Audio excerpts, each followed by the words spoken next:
Alrighty, I'm recording this audio today, this Millionaire Mindset call, as I do every single Monday morning. Welcome to today's call. My name is Danielle K. Howell, and I'm so excited to have you on this call with me. I get very excited because right now I'm actually walking around in my backyard. My little puppy is following me, and I'm barefoot in my backyard in the grass, just feeling the sun beating on my head. And, I mean, it's just so beautiful here in sunny, beautiful Florida. And I just realized how blessed I am. And, you know, sometimes we can take things for granted, and we miss the forest for the trees.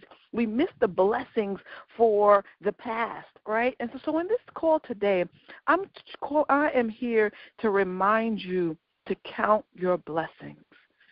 Count your blessings.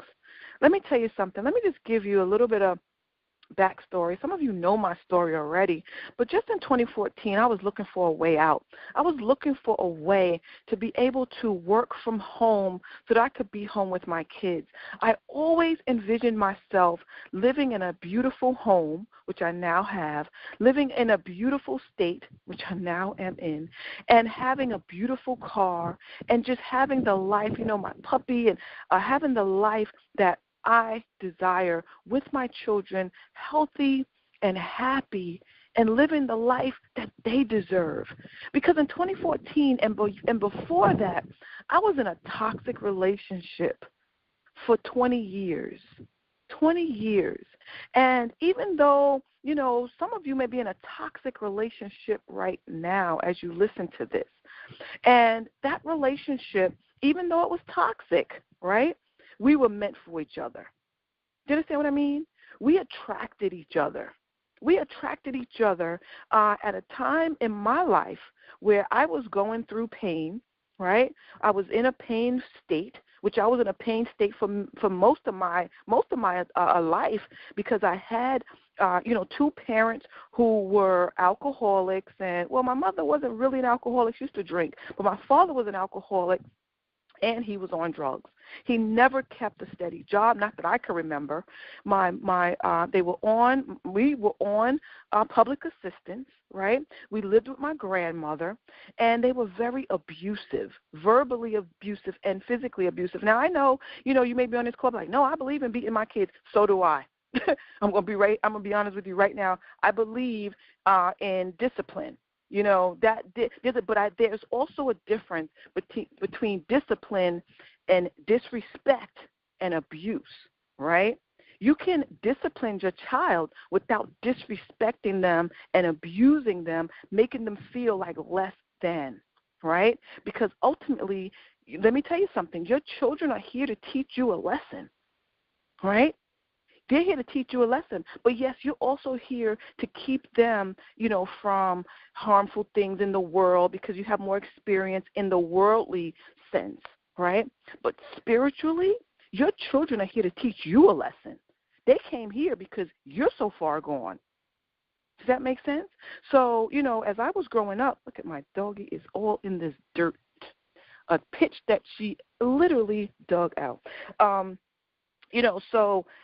When I was growing up, my parents were very abusive. They called me all kinds of names, and you probably grew up in that era too, where you probably were being called names. You got back smacked if you asked a question and there was no answers. It was just because I told you so. That no one explained anything to you, so you had to figure a lot of things out. And you probably got caught up in a lot of nonsense, just like I did, because no one spoke to you, because no one, catered to you and catered to your emotional needs.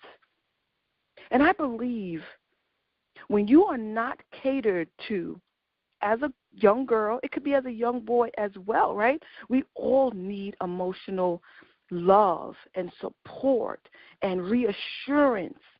We need to know that we matter, right? We need to know that we matter, not that we're stupid, that we're dumb. What's wrong with you? Those kind of words. What are you, an idiot? Those kind of things. Children don't need those type of words. Yet those are the words that I used to hear in my household a lot. So much so that I thought I was stupid. I really, really did. And even when I used to bring home bad grades, you know, I was a really good student, but every once in a while, especially with math, I wasn't the best in math. So every once in a while, I would bring home a not-so-good grade. Oh, my goodness. That was the end-all, that be-all. That was a perfect reason for the most, you know, incredible smackdown on my head from my parents and the worst stupid name callings you could ever imagine. And there were times where I was like, well, maybe I don't know math because I am stupid. So your parents, and if you're a parent listening to this, or you can relate to what kind of upbringing you had, it affects you. It affects you as a person. I'm actually sitting down in the grass right now. It affects you as a person, my dear friend, as you listen to this. And so that is how I got involved in a toxic relationship. And no, my marriage wasn't my first toxic relationship. I had toxic relationships from the time that my mother passed away when I was 15. I didn't date until after she passed away. I was 16 years old. My first boyfriend, toxic. Toxic. Second boyfriend, toxic. I got pregnant. Was a teenage mom. Toxic. Right? And then, you know, because I didn't work on myself, I didn't know anything about working on myself. And what do I mean by toxic? You're probably like, well, what do you mean by toxic? Toxic means disrespectful. Toxic means that your mate does not value who you are. Toxic means, you know, like I said, my parents used to call me stupid, this, that, and the other. That's what toxic means. Your spouse or your significant other calling you names, making you feel less than, making you feel unworthy, making you feel as if you don't know what you're doing. Like you need that person, because if you didn't have that person, you would be lost in the world. That's what toxic is. Toxic, you know, there's all forms of toxicity when it comes to relationships. Abuse, right? Physical abuse. Anyone that puts your hands on you, you know that's a no-no. Toxic. Belittling, sarcasm, all those things that are, if that's directed towards you, you're in a toxic relationship. So yes, my friend, I was in a toxic relationship that included all of the above that I just spoke about just now. And for 20 years, there was alcoholism, there was drug use in my relationship for 20 years. And I said, right, I attracted this person. Why? Because that was where I was. 20 years ago when I attracted this person, I was the exact same person as he was. So our spirits, our low energy vibrations attracted one another. We attracted all of the fights. We attracted all of the roller coaster emotions. We attracted that stuff to each other. We were mirror images of each other. And that's why we stayed with each other for so long. Someone asked me in one of my groups, Danielle, I see you are enjoying Florida, right? So beautiful. You look so happy. Everything is so beautiful, but where's hubby? I don't see his pictures in none of your posts anymore. I'm like, well, hubby's in New York. And I left it at that, right? And I'm going to be honest with you. When you leave any type of a relationship, right, and, you know, I don't know what's making me be led to speak about this particular topic today. You know, usually I talk about business, and this does tie into your business. I'm going to get to that part. I'm going to get to the part where I talk about, you know, how this all ties into your business. But when you get to the point in your life where you leave a relationship, no matter how toxic it is, but because you've been attracted to that negative energy for so long, for so many years of your life, it becomes a part of your DNA. It becomes a part of your DNA, and you literally crave it. You crave that disrespect. You crave that abuse. Isn't that crazy? So you're probably like, Danielle, you've been craving abuse? necessarily, but I think subconsciously, it's been about 6 months since I've been gone from that situation, from that relationship. And I'm going to be honest, it's been the hardest 6 months that I've ever had to deal with. Now, you probably will be thinking like, man, well, you should be happy you're away. I am. I'm so happy I'm away from it. I'm so blessed, and I'm so thankful that I was able to get away from it. How many women and men, I know men who are disrespected by their wives. How many men and women can't leave? They just deal with it because they feel that they don't deserve any better. They've been made to feel that they don't deserve any better. And even if they tell themselves, I deserve better than this, guess what? They won't make any necessary moves to move forward. They'll keep saying it. Oh, I'm leaving him. I'm leaving her. She's not right. Da, da, da, da. I'm doing it. This is it. That was me, guys. I used to cry every single month. I used to even tell my oldest son how much I was leaving. You guys have no idea what I used to deal with. And it was all because I thought I could help him. I thought I could fix him. I thought I could, if I stayed and be a good wife and, showed him that I loved him, that he would change and that he would come around and, be a better man. However, you can't change people. You can't change people. And even now, as I've been away from him, right, virtually, practically no contact, right, I barely speak to this man. I mean, literally, he does not, and I don't want to, put out all my dirty laundry, but I'm just trying to give you guys a glimpse. He does not pay any child support. It's been 6 months, and I take care of myself, my 3 children, my brand new home, everything, all on my own. All on my own. And it's a wonderful feeling. But you know what? Sometimes I still think, well, maybe he's changed. And then I got to smack myself in the head and be like, what are you talking about? If he changed, he would give you child support, right? If he changed, he would send you a check in the mail. Not one dime. Not one dime. Yet, I sit out here, guys, in my beautiful backyard, looking at the sun, thanking God and counting my blessings, that this is where I was meant to be. I'm moving in a new direction, and some of you are moving in a new direction. Some of you probably made a transition from a toxic relationship as you're listening to this. Some of you are probably on the same exact path that I'm on. And for you, I say congratulations. Congratulations for taking that major, major step. And I'm going to tell you, it's not easy, just like entrepreneurship is not easy. It's not easy, but it's so worth it. It's so worth it to have a peace of mind that you make your own money, that you create your freedom, that you do it, that you build yourself up, that you get your confidence up, that you get people out of your life that no longer serves you. Congratulations to you.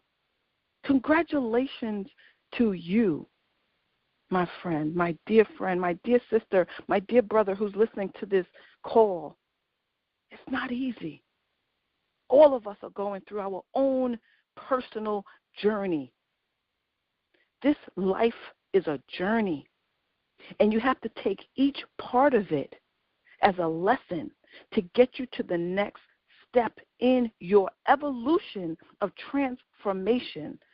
You are here to transform from a lowly, shy being, doubtful, not knowing what to do, not knowing really who you are, not knowing what gifts you have. You're here to transform from that person that you see, a lowly little person that's just an employee, to a person of influence, a person of confidence, a person who has gifts and talents that they are meant to share with the world so that you can monetize from it. Because ultimately, we were given these gifts and talents to make money from it. And not to make money to, to say, oh, look at me, I got these gifts and talents, I'm making money. No.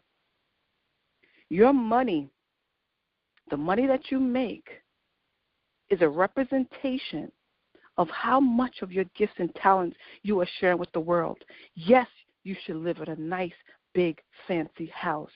Yes, you should drive a nice, fancy car. Yes, your children should be happy, healthy, going to the best schools ever. Yes, you should live in a great neighborhood. Yes.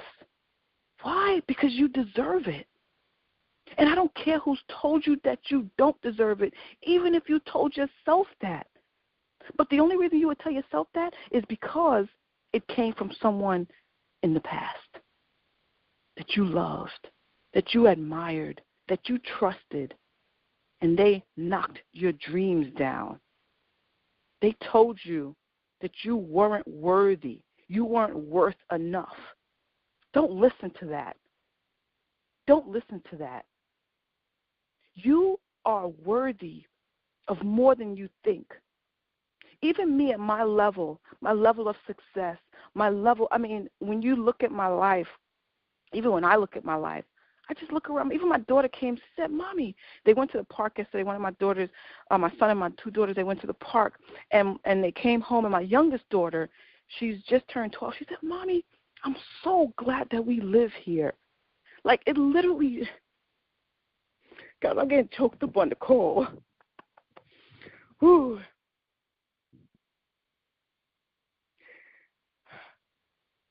Excuse me. You just don't know what that means to me, because at the end of the day, everything I do is for my children. Everything. I moved them here to move them away from that it wasn't that I was in a toxic relationship. My kids were in a toxic relationship. My kids were being raised by a toxic person, telling them that they weren't enough. I saw the patterns that was being repeated from my childhood onto my children's onto my children. The only difference, and I thank God for this, the only difference is, even though I stayed 20 years, oh God, what was I thinking? But the only difference is that I finally woke up. Some of you got to wake up. You're still asleep. Wake up. Save your children. Save yourself. You can make it on your own. You know, one of the hardest things for me is being single. I haven't been single since I was 15. Right? And it's hard. It seems like everywhere I go, people are holding hands, right? Hugging and kissing. And I love love. I love it. Love is such a beautiful thing. It's beautiful to be loved, to love somebody. It's beautiful. And throughout my entire relationship, that's what I was longing for. And I always thought maybe it'll happen. Maybe one day it'll happen. Look, if it doesn't start out like that, it started out, I guess it was love. But like I said, I didn't even know what love was because I had never been given true love by my parents. My son told me the other day, he said, Mom, or maybe that was yesterday too, these kids was just jerking on my heartstrings yesterday, different times of the day. My son said, Ma, he was like, the only people that, truly love me unconditionally is you and my sisters. Well, he only mentioned one of his sisters, but both of his sisters. He's like, anybody else, it's like you always have to do something for them. Like they don't just love you for who you are or take you for who you are. He said it seems like you always have to they have to have something in return. He was like, but I recognize with you and my sister that you guys don't want anything in return from me. Powerful. Again, I started crying. I don't know. I've just been in this weepy mood these past couple of days. But to hear my kids, recognize love and are so appreciative and thankful for what they have now. It's like we all have taken a step back from craziness. And when I say craziness, guys, I am not exaggerating. I am not exaggerating. It used to be crazy, insanity. You probably will be like, Danielle, you was running a business like this with this person on your back? Yes. But I'm so thankful I got out. And I'm so thankful that my past has strengthened me to be the best success coach that I could be. No, I'm not perfect. I'm still working on myself, guys. I'm working on myself. Like right now, I'm drinking my lemon water. You know, I came out here, I did my stretching out in the sun in the backyard. You know, I'm releasing toxicity from my brain. I don't even want to think about the past anymore. Toxicity. You know, all I want to do is be a guiding light for people to move forward. That's it. Because the past is gone. And unfortunately, it has so much power over us, but we can't give it that power anymore. We have to move forward, and we have to know what we want so we can stop repeating cycles that don't serve us. And this Thursday, guys, I'm having a webinar. I'm having a free webinar. And in this webinar, I'm going to be showing people how to move forward with an online business using your gifts, using your talents, how to make money online, you know, how to do all that stuff. Because once you're able to do it, you can set yourself free. You can live the life that you truly want, that you truly desire, that you truly deserve. You can do it. If I can do it, guys, anybody can do it. Anybody can do this. But you got to be dedicated to the cause. You got to be dedicated to yourself. You got to want, you know, love for yourself more than anything else. And then you'll be able to love other people. You know, I love helping people. I love helping people. So hopefully you're on my email list. If not, you can go to DKH1000/webinar, DKH1000/webinar, and get access to my registration page. You're going to see a video, and it's going to talk about, you know, how I'm just so tired of the hype. Everybody's always hyping stuff up. You know, I don't even think you're going to see my video there, actually. I think you're just going to go straight to the registration page. But it's all about, you know, becoming an affluent entrepreneur so that you can make more money, so that you can, you know, claim your own freedom, so that you can have the freedom to be, do, and have whatever you want. When I look up at, you know, the sky, and I look up, you know, the beauty of life, it's so beautiful. And so many people miss it because they're off hustling and bustling at work. They're you know, throwing their kids in daycare and after-school programs. You know, they just don't have the time to do the things that they want. They're sick. They're on medications. No, oh my gosh, my Chi-Chi is going. She goes to the neighbor's next door. I'm so sorry. Come back here. You know, they are hyped up on medications and they just don't have the time to do the things that they need to do, that they desire to do, because my Chi-Chi went on the other into my neighbor's backyard. Oh goodness, guys, I'm sorry. I gotta lure her back with the treat. So she slips under the fence. It's a little rascal. They just don't have the time to do the things that they want to do. My daughter, you know, she worked on a 300-piece puzzle this week, and I helped her a little bit. We just sat down on her floor, and we put her puzzle together. These are the things that, you know, most parents can't even do with their kids anymore. 300-piece puzzle, forget it. No, stick them in front of the TV, right? Give them a cell phone and let them play some video games because mom and dad is too tired. Right? Mom and dad is way too tired for that. But you can't be tired, you know? And the only way to get your energy back is by doing something different. Doing something different. So I'm going to go, guys. I got to lure my doggy back on this side of the fence. But I love you. I appreciate you. Register for my free webinar at DKH1000/webinar, DKH1000/webinar. It'll take you to the registration page, and you'll be able to register for my free webinar happening this Thursday at 7 p.m. Eastern Standard Time. All right, my friends, I thank you so much for listening. I appreciate you. I love you, and I look forward to seeing you on the webinar this Thursday at 7 p.m. Eastern. All right? Take care. Bye-bye.